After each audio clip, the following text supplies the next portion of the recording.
Hello everyone, Cebu Pacific welcomes you to Kapiglan, Boracay.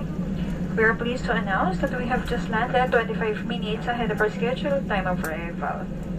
On behalf of our entire Cebu Pacific team, headed by our flight deck crew Captain Mapili and First Officer Valino, together with our cabin crew, we thank you for making Cebu Pacific a part of your important moments. It was truly a pleasure having you all on board, and we do hope to fly you to more fun in the future. Once again, thank you everyone for flying Cebu Pacific.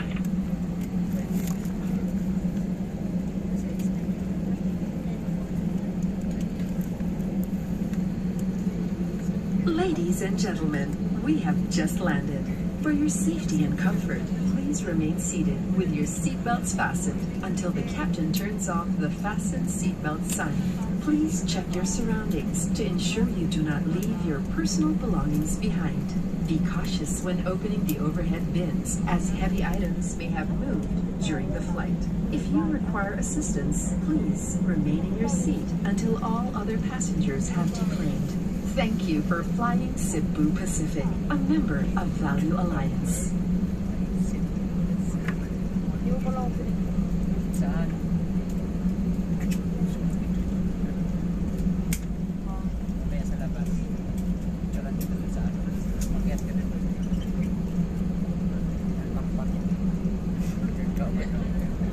Tumapit ka ron doon sa ano.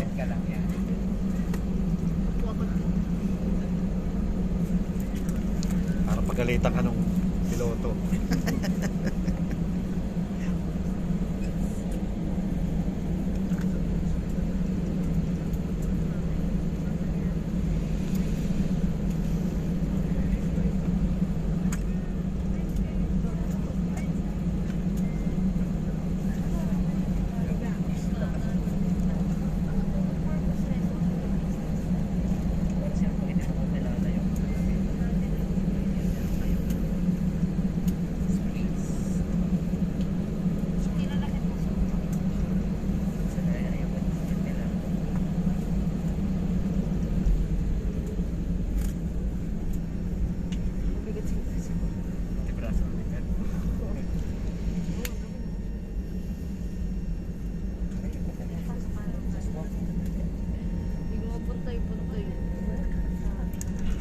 Once again, we ask that you keep your area clean and tidy, kindly clear your seat pockets of any remaining litter, and please bring this with you as you leave your seats.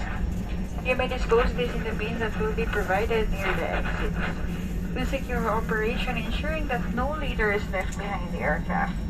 Muli po namin pinalalahan ang lahat ng panauhin na huwag maiwan ang mga bagay na nais niyong itapon sa loob ng eroplano. Mangyari po lamang na dali ng mga ito sa inyong pagbaba. For guests with infants, the infant life vest shall be collected after disembarkation. For safety reasons, leave the infant life vest inside the seat pocket, and be reminded that an unauthorized removal of the life vest from the aircraft is a serious offense. And as a last safety precaution, please wait for the fasten seatbelt sign to be switched off before standing up to get your bags. Mangyari po lamang hintay mawala